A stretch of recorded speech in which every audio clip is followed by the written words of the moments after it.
Paul was a persecutor of the early church and murderer of Christians when he became a believer himself.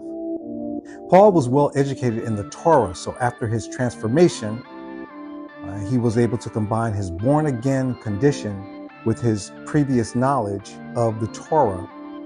1 Thessalonians, written just after 50 AD, Paul spent much time defending against his own character and credibility. Paul was constantly attacked, and there was also an attack on the truth of the gospel. So both heresy and character assassination were used with the objective of weakening the truth. The epistle to the church at Corinth, the city of Corinth, was spectacularly immoral, San Francisco of the ancient world. Paul perfectly placed this information about love right after the ugly stuff, the correction part. Now, Galatians, the type of language Paul used in Galatians is not necessarily the language used at the ladies' book club, but it was necessary for his audience. One example given was Galatians 5:12, where Paul writes, "I wish that those who are troubling you would even mutilate themselves." What's the reason for such strong words? Well, there's a big risk here. The truth of the gospel being compromised, therefore affecting the salvation of souls. Now, Philemon. Philemon was a slave owner of Onesimus. Onesimus had escaped and taken some items from his master Philemon that didn't belong to him. Philemon was a slave owner, but also a Christian. So Paul could have ordered Philemon to do what's proper based on his apostleship. But instead, Paul appealed to him about what's good and what's right. I often think the moment you must refer to your authority, you failed as a leader. If you feel like you need to say, "I'm the leader in charge," the moment you do that, you're in incipient failure as a leader.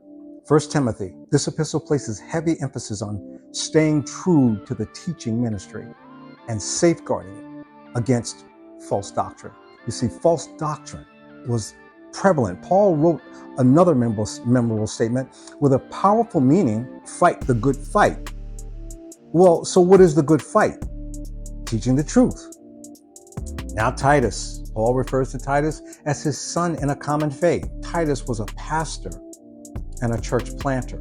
Paul states, "I left you in Crete that you would set in order what remains and appoint elders in every city." Then Paul lists the qualifications that these elders should have.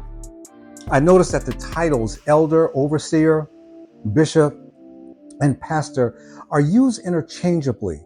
I also believe that in some of the churches I fellowshiped with growing up, which were predominantly Black, these titles were given levels, and that to me is unbiblical. Now you have archbishops, that title popping up in the Pentecostal churches, and these titles are not used correctly. They are used in the Catholic Church, but some feel that they should also be used in the Christian worship settings. If this practice of elevating certain titles gets taken away from certain churches, then these people wouldn't know what to do, because it would be taking away that person and title that they want to elevate and praise or worship, as if that's a need in some of the churches. But it's just as I just stated, the worship of man and not God. And now, 2 Timothy. 2 Timothy 2:115 states, "You are aware of the fact that all who are in Asia turned away from me, among whom are Phygellus and Hermogenes." That's heartbreaking to me, because of all the work that Paul did to set up churches to present the truth of the gospel, all who are in Asia turned away from him after his first missionary journey. And that means they turned away from the truthful foundation he had worked so hard to lay. Paul reiterates to Timothy to stay the course. Paul had such a strong desire to pass the torch. His last letter to Timothy was so evident of that. And today, we need to be equally passionate about passing the torch in the same manner as Paul to the next generations.